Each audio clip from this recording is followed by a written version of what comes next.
Hey guys, I'm Avesh. This is the 10th video of .NET MAUI with Syncfusion control series.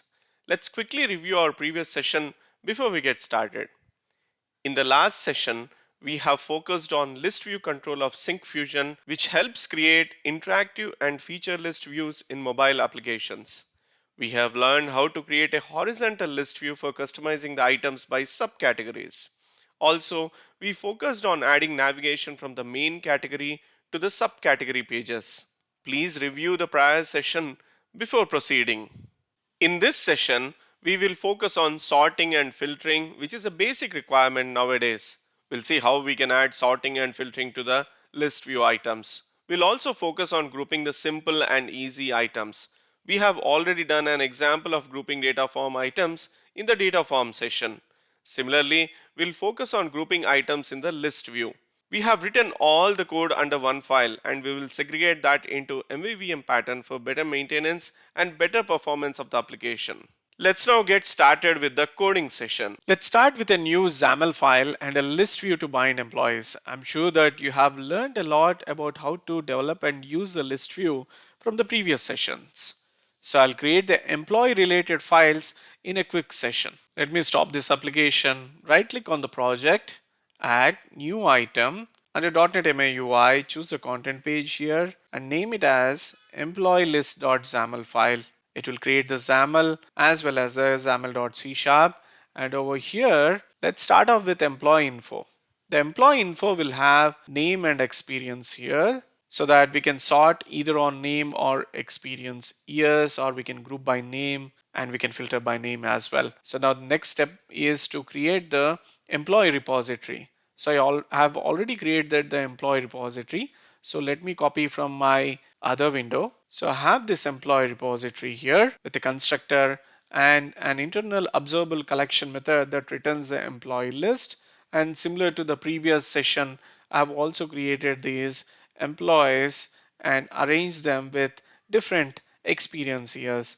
Let me reduce this experience years to 9, and then I have mapped all of these into employee info object, and then I'm going to add the employee layout model over here, which will generate the source to return the employee list of items using the employee repository. So we have done 3 steps over here. 1, we have created this file. Number 2, we have created the employee info object, and then we have created the employee repository. We have also created the employee layout model. Let me move it out of this class file. So these are the 3 things which we have achieved. Now let's switch to the XAML file and create a list view quickly to bind the employee name and the experience years. Let me first add the necessary list view namespaces. After this XML namespace, let me add the list view related details, and then let me add the binding context which we have created. Let me remove this vertical stack layout, and after that let me create a content page which consists of the list view. So after this, let me paste the content page. It's a pretty simple one where we are indicating a label stating that it is an employee list, and we have created a header grid as well. Within the header grid, we have labels such as name, which has got the same text as name, and the experience years as the text. And then we have created a list view and we are binding it to the list details which we have created with the employee details. This is the list details which we have created in the XML.cs file. Sorry, the XAML.cs file. Now we have created the item template and the data template with some margins, and we are binding the name and experience years. Now once this is complete, let's switch to the app.shell.xaml file and create the route over there. In the app.shell.xaml, let me create a flyout item, flyout, and we'll call this as employees, employee list. Then here title would be employee list, and we will bind the employee list over here and call the route as employee list. That's it. Let's start the application now. Notice that we now have the employee list with the headers. Assume that we need to sort the employees by column tap. We need to add a gesture for tapping the header column for name and experience. Let me add that to the XAML file. Let me switch to the XAML. Let's add the gesture to these headers. How do we add that? We will add label gesture recognizer here, and let me close it. For this label gesture, we will add a tab gesture, which will be tab gesture recognizer, and let's say number of tabs required is equal to 1, and I would say tabbed. Tabbed is an event, so let it create a new event handler and this creates a file in the C sharp. So this has created a tab gesture recognizer tab, and we will enhance it in a while. Let me switch back to the XAML and copy it. Let me close this one and copy and paste the same gesture for the other label, which is experience.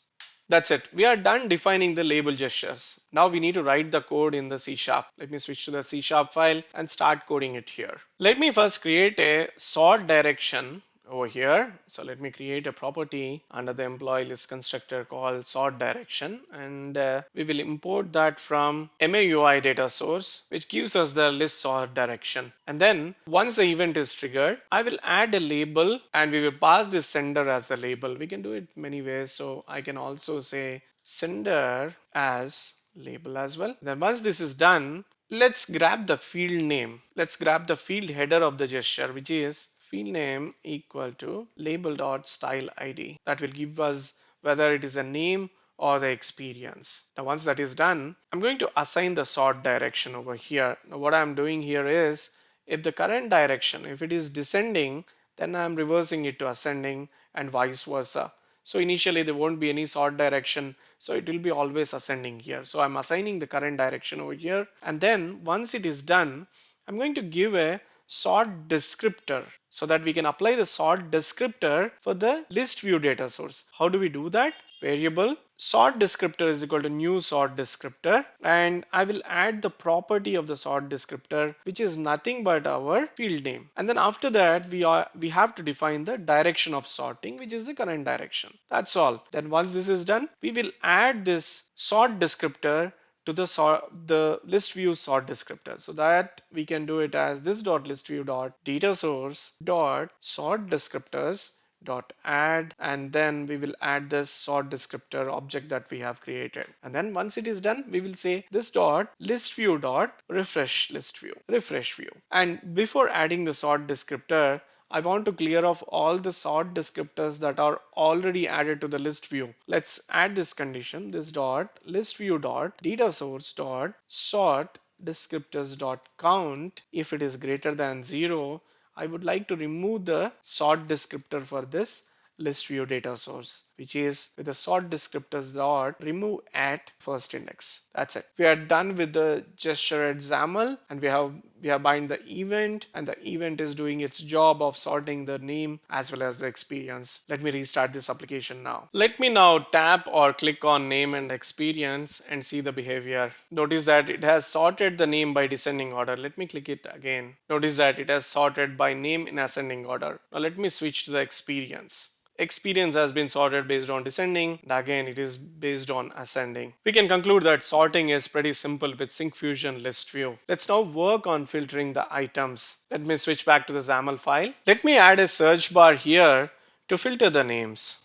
Let's call search bar, and within the search bar, let me define some properties which are xname, which is filter text. Let me add the other properties such as grid column and placeholders. Let me copy and paste it quickly. And then after this, let me bind the event for search. How do we do that? Say text changed event. Let's create a new event handler called filter text changed. And then let's also give the text color gray and some of the other properties related to vertical text alignment. Now in the C# file, we have the filter text changed event, which is binded to the search bar. Now within the event, we would do it similarly, where we'd say search bar s equal to sender as search bar, and then we will get the data source. If the list view's data source is not equal to null, we will create a filter contacts here, which means to filter all the search data source listing, let's create a method, a private method, and call it as filter contacts, pass it as an object, obj,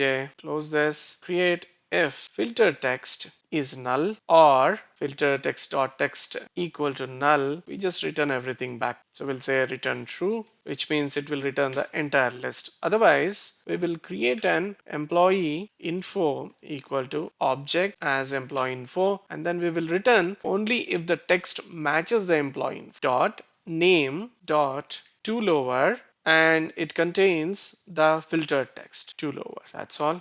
And we'll close this and we'll return this item, And in the filter text change event, what we will do is if list.listview.data source not equal to null, then we would say listview.data source dot filter equal to filter contacts, the method we are binding here, and we will say listview dot data source dot refresh filter. That's all it is. And then we will also say list view dot refresh view. That's it. Let's run this application now. Notice that we now have the search bar to search the employee list.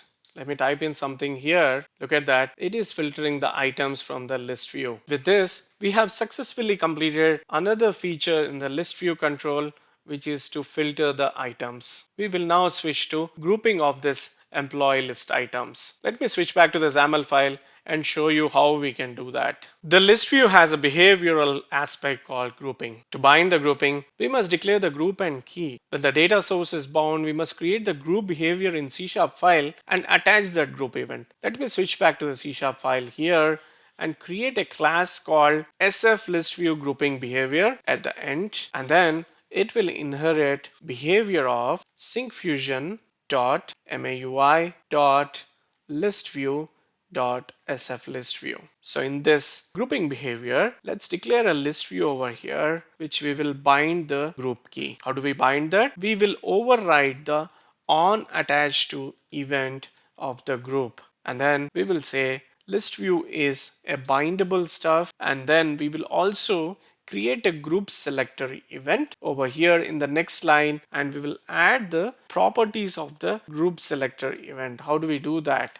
I would say the property would be name of the employee, which is name, and the key selector would be object of that employee info returning the first character of the name. So I'm choosing the employee info class, and from that I'm taking the name, and from that I'm taking the first character of the name, so that we can group it based on the alphabets, which are A, B, C, D, and etc. Now, once this is done, we will also add a sort descriptor over here on the property name, so that we can get it from the alphabet A. After that, we will attach that event to the bindable stuff. Now, when we are overriding the on attached to, we have to override the detaching form as well.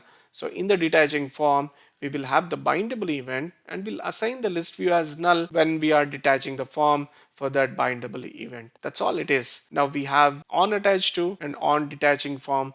These are the two events which are overridden in behavior, and we have attached the name, which is the key, which is the employee name is the key, with the first character as the group. That's it. Now what are we going to do here? We will switch to the XAML again, and we'll create the group behavior over there. Let me switch to the XAML, and in the list view, let me scroll down till the list view here. Before the item template, let me add a group header template over here, which is provided by Syncfusion. So let me open and close the group header template here, and the group header template will also have a data template and with the orientation. So I'll add a data template and a label which groups it by that key. So the binding property is the key here, which is from the list details. Whenever the list view is getting attached, the group is created and binded.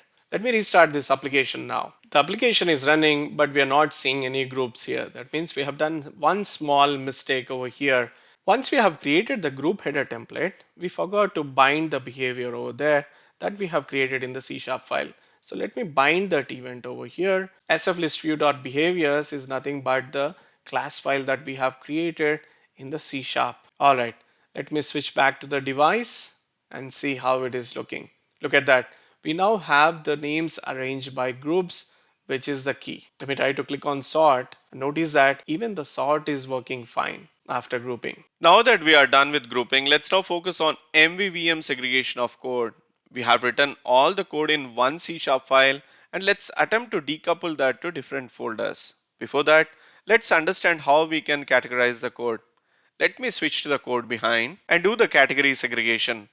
I have collapsed all the classes that we have defined over here. Let's start with the model segregation now. The employee info and the repository related information can be categorized as model. We have created the employee layout view model class, and as the name suggests, it is view model category, and then the XAML file is categorized as the main view. This means we now have employee info and employee repository as models, and the XAML is the main view, and the view model is the employee layout view model. We can categorize this grouping behavior file as a helper file. So let's go ahead and create the respective folders now. Also, in the upcoming sessions, I shall follow the MVVM pattern to segregate the code to make it easy and structured. Let me stop the application, right click on this project, add new folder.